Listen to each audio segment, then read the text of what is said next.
ప్రపంచంలోనే అద్భుతమైన ప్రదేశాల్లో ఒకటి హిమాలయ పర్వతాలు. కానీ ఇప్పుడు ఈ మంచు కొండల కింద ఓ టైం బాంబ్ ఉందని తెలుసా? అది కూడా పేలడానికి సిద్ధంగా ఉందని తెలుసా? ఎస్, పైకి ప్రశాంతంగా చల్లగా ఉండే ఈ హిమాలయ పర్వతాల కింద ఓ తీవ్రమైన యుద్ధం జరుగుతోంది. ఖండాలను చీల్చే టెక్టానిక్ ప్లేట్ల మధ్య రాపిడి ఇప్పుడు టెన్షన్ పెంచుతోంది. అదే ఇప్పుడు గ్రేట్ హిమాలయన్ ఎర్త్ క్వేక్ కు దారి తీయబోతోంది అన్న విషయం కలవరపెడుతోంది. ఇంతకీ ఏంటి గ్రేట్ హిమాలయన్ ఎర్త్ క్వేక్? ఇది నిజంగా మనం టెన్షన్ పడాల్సినంత విషయమా?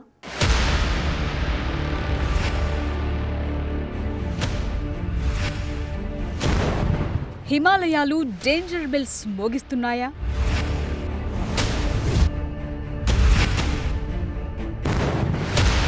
అతి త్వరలోనే ముప్పు ముంచుకు రాబోతుందా?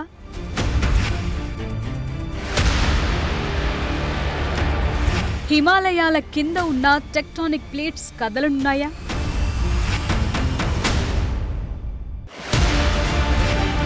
ఇప్పటికే ఒత్తిడి అంతకంతకు పెరుగుతుందా?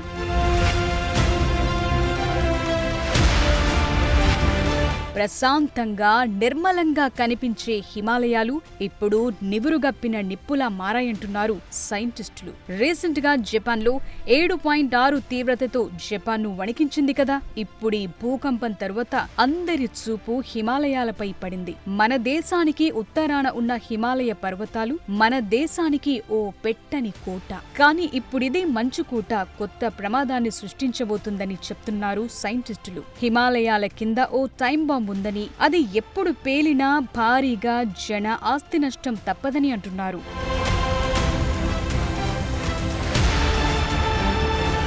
హిమాలయాల కిందే Indian tectonic plate, Eurasian tectonic plate ఉంటుంది. ఇక్కడ ఈ రెండు ప్లేట్స్ నిరంతరం ఢీకొడుతూ ఉంటాయి. నిజానికి ఈ ప్లేట్లు వేల సంవత్సరాలుగా ఒకదానికొకటి ఢీకొట్టుకుంటూ తీవ్రమైన ఒత్తిడి నెలకొంది. ఇది ఎప్పుడో ఒకప్పుడు బయటకు రాక తప్పదని చెప్తున్నారు సైంటిస్టులు. ఆ ఒత్తిడి భూకంపం రూపంలోనే ఉంటుందని, అదే జరిగితే రిక్టర్ స్కేల్ పై 8 లేదా అంతకంటే ఎక్కువ పరిమాణంతో భూమి కంపిస్తుందని చెప్తున్నారు. అది జరిగితే దీని ఎఫెక్ట్ మొత్తం ఉత్తర భారతదేశంతో సహా నేపాల్లో కూడా భారీగా ప్రాణ ఆస్తి నష్టాలు తప్పవని చెప్తున్నారు.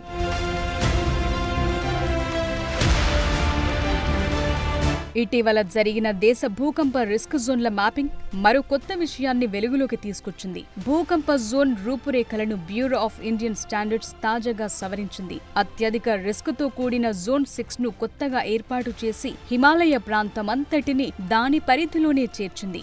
ఈ నిర్ణయం తరువాత మంచుకొండల్లో ఓ పెను ముప్పు ముంచుకొస్తుందనే ప్రచారానికి మరింత బలం చేకూరింది.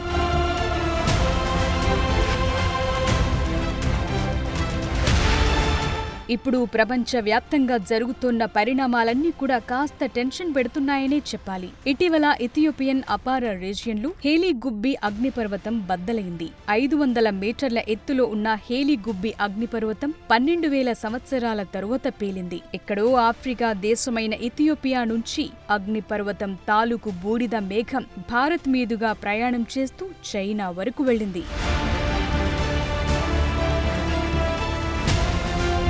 ఇప్పటికీ Pacific ring of fire active గా మారింది.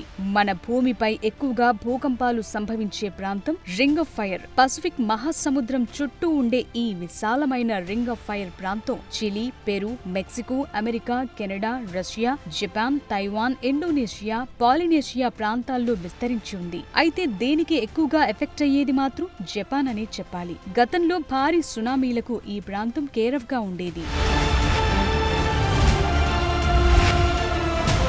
జపాన్లో 2 రోజుల వ్యవధిలో 7.6, 6.7 తీవ్రతతో భూకంపాలొచ్చాయి. నిజం చెప్పాలంటే జపాన్ ప్రజలకు భూకంపం అనేది ఓ నిత్య గండం. ఎప్పుడు ప్రకంపనలొస్తాయో తెలియదు. ప్రశాంతంగా ఉన్న సముద్రం ఎప్పుడు మహోగ్రంగా మారుతుందో తెలియదు. అందుకే ఎక్కువ ప్రాణనష్టం జరగకుండా ఇళ్ల నిర్మాణాలు చేసుకుంటున్నారు. జపాన్ జనం ప్రకంపనలకు అలవాటు పడిపోయారు.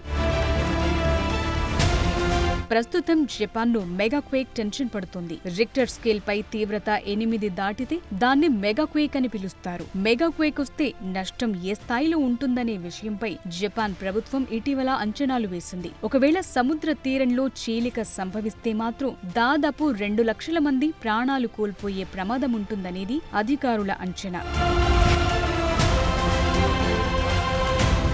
సరిగ్గా ఇలాంటి అంచనాలే ఇప్పుడు హిమాలయాల విషయంలో కూడా వెలువడుతున్నాయి. లేటెస్ట్ గా bureau of Indian standards release చేసిన మ్యాప్ లో హిమాలయన్ ఫ్రంటల్ థ్రస్ట్ వెంట దక్షిణ దిశగా విస్తరించే భూకంప అవకాశాలను పరిగణలోకి తీసుకున్నారు. దీనివల్ల డెహ్రాడూన్ లాంటి ప్రాంతాలతో పాటు హిమాచల్ ప్రదేశ్, ఉత్తరాఖండ్ రాష్ట్రాలకు భూకంప ప్రమాదం పెరిగింది. మొదటిసారిగా మొత్తం హిమాలయ శ్రేణి అంటే జమ్మూ కాశ్మీర్ నుంచి అరుణాచల్ ప్రదేశ్ వరకు అత్యధిక ప్రమాద జోన్లో చేరింది. నిజానికి టెక్టోనిక్ ప్లేట్ల మధ్య సంఘర్షణల వల్ల భవిష్యత్తులో మధ్య హిమాలయ ప్రాంతంలో భారీ భూకంపం సంభవించే అవకాశముందనేది చాలా రోజులుగా వినిపిస్తోన్న మాట. భూగర్భ డేటా, భారతీయ భూ వైజ్ఞానిక పరిశోధన సంస్థ గూగుల్ ఎర్త్తో పాటు ఇస్రో కార్టోసాట్-1 శాటిలైట్ తీసిన చిత్రాల ఆధారంగా ఈ ప్రాంతంలో 8.5 తీవ్రతతో భూకంపం వస్తుందని అంచనా వేశారు. బెంగుళూరులోని జవహర్లాల్ నెహ్రూ శాస్త్రీయ పరిశోధన సంస్థ గతంలోనే ఈ పరిశోధన వివరాలను ప్రచురించింది. ఉత్తరాఖండ్ నుంచి పశ్చిమ నేపాల్ మధ్య భవిష్యత్తులో ఎప్పుడైనా ఈ విపత్తు సంభవించే అవకాశముందని తేల్చారు.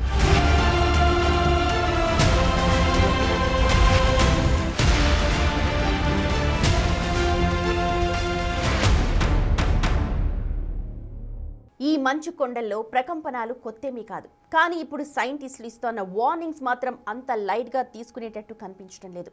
నిజంగానే సైంటిస్టులు హెచ్చరిస్తున్నట్టు జరిగితే జరగబోయే పరిణామాలేంటి? మనం ఆ ముప్పును ఎదుర్కొనేందుకు సిద్ధంగా ఉన్నామా? ఈ టైం బాంబ్ పేలేందుకు ఎగ్జాక్ట్గా ఎంత సమయం పట్టే అవకాశం ఉంది? Let's watch.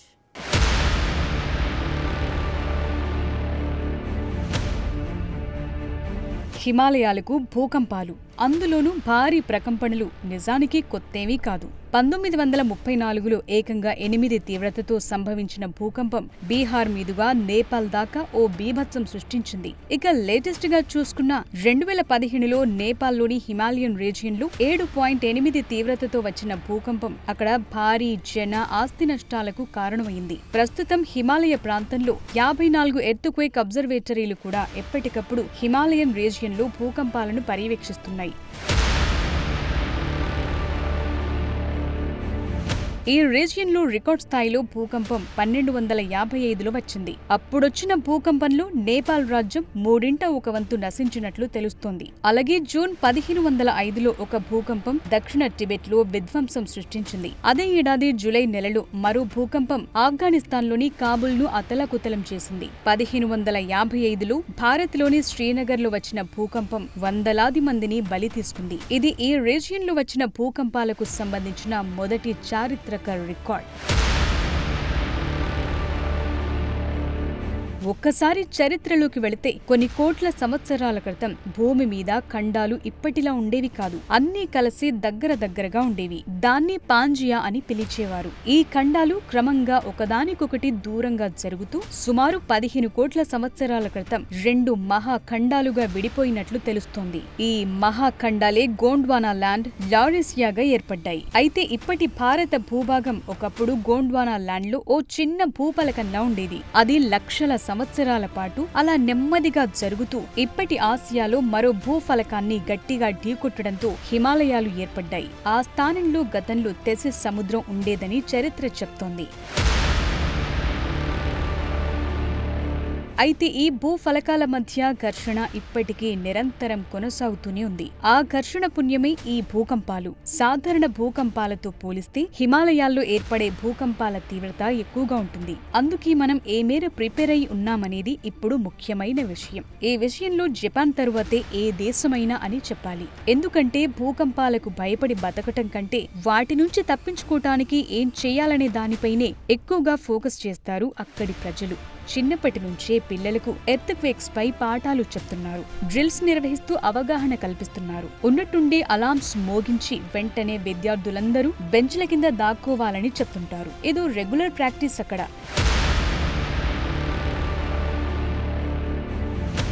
జపాన్లో ఇళ్ల నిర్మాణాలు కూడా కాస్త డిఫరెంట్ అనే చెప్పాలి. బిల్డింగ్స్ లో సెస్మిక్ ఐసోలేషన్ బేరింగ్స్ ను వాడతారు. భవనాలు కూలిపోకుండా ఇవి అడ్డుకుంటాయి. భూకంపాన్ని ముందుగా పసిగట్టేలా భవనాల్లో అలర్ట్ చేసే సిస్టమ్ ఉంటుంది. భూమి కంపించినప్పుడు ఆటోమేటిక్ గా గ్యాస్, ఎలక్ట్రిసిటీ సప్లై నిలిచిపోతుంది. అన్ని బిల్డింగ్స్ ని 10 ఏళ్లకోసారి చెక్ చేస్తుంటారు. అటు తీరంలో భూకంపం వచ్చి సునామీలు వచ్చినా జాగ్రత్తలు తీసుకుంటున్నారు. జపాన్ అణు విద్యుత్ కేంద్రాల దగ్గర ప్రత్యేక రక్షణ చర్యలుంటాయి. మరి మన దగ్గరి పరిస్థితి ఏంటి అంటే సమాధానం లేదు. మన దగ్గర ఈ స్థాయి ప్రికాషన్స్ లేవనే చెప్పాలి. అయితే హిమాలయాల్లో భూకంపం వచ్చేస్తుందని ఆందోళన అక్కర్లేదంటున్నారు మరికొందరు నిపుణులు. టెక్టానిక్ ప్లేట్స్ మధ్య ఒత్తిడి నిజమే, కానీ ఆ ఒత్తిడి ఎప్పటికప్పుడు రిలీజ్ అవుతుందని చెప్తున్నారు. 2.5 నుంచి 3.5 తీవ్రతతో కూడిన కంపనాలు ఎప్పటికప్పుడు వస్తున్నాయని, సో ఎక్కువ టెన్షన్ పడాల్సిన అవసరం లేదు అనేది మరికొందరు నిపుణుల మాట. ఎవరెన్ని చెప్పినా అతి సమీప కాలంలోనే హిమాలయాల్లో భారీ భూకంపం రావటం మాత్రం తప్పదనేది ఎక్కువగా వినిపిస్తోన్న మాట. మరి ఈ టైం బాంబ్ ఎప్పుడు పేలుతుందనేది ఇప్పుడు ఇంట్రెస్టింగ్ గా మారింది.